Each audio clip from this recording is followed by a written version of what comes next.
భారతదేశంలో ఎక్కువ బంగారం దేవుళ్ళ దగ్గర మహిళల దగ్గర ఉన్నదని లెక్కలు చెప్తున్నాయి కదా. అందులో అనుమానం ఏముంది? ఆడోళ్లకు బంగారం అంటే ప్రాణం కదా.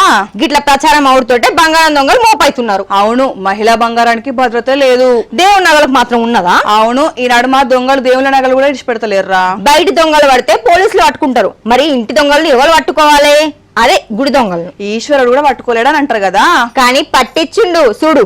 గుడినే కాదు గుళ్ళె లింగాన్ని మింగటోళ్ళు ఉంటారని ఊకనే అన్నారా?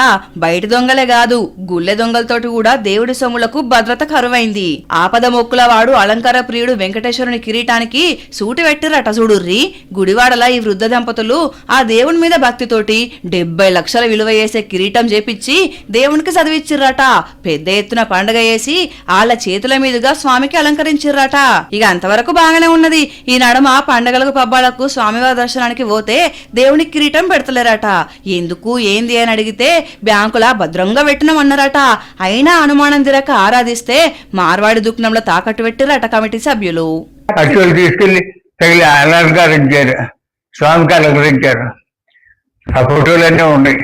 461 గ్రాములతో తయారు చేయించా. దానికి తగ్గ రాళ్ళు వేయించి 7 గోపురాల్లాగా చేయించారు. వెళ్ళా ఇంటికి, గుడికి వెళ్ళి కలిశాడు. అదిగో ఇదిగో అంటున్నాడు. 4-5 రోజులు చూపిస్తాడు. అసలు ఇక ఫోన్ ఎత్తడం లేదు. మరి అమ్ముకున్నాడు, తాకట్టు పెట్టాడు తెలియదు. కానీ రాక్షసత్వం నేను స్వామివారికి కిరీటం సమర్పిస్తే నా మరణం నన్ను ఇబ్బంది పెడుతున్నాడు.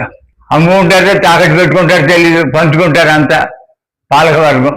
ఇక ఎంత బాధ అనిపిస్తే చెప్పుర్రి. ఎంతో భక్తితోటి స్వామికి మేము చదివిపించుకుంటే మీరు తాకట్టు పెట్టి పాప మూట కడతారా, భక్తుల కానుకలతోటి వ్యాపారం చేస్తారా అని పోలీసులకు ఫిర్యాదు అయ్యారు. ఇప్పుడున్న మార్కెట్ల వాల్యూకు ₹1,00,00,000 విలువ చేసే బంగారు కిరీటం 30 లక్షలకు తనిఖీ పెట్టిర్రు. నేను ఈ బాధను తట్టుకోలేకపోతున్నా, నా కిరీటం నాకు ఇప్పిస్తే నిత్య పూజలు అందుకునే గుళ్ళె సమర్పించుకుంటా, కండ్ల చూసి ఆనందం పొందుతా అని కోరుకుంటున్నారు దాతలు. ఒక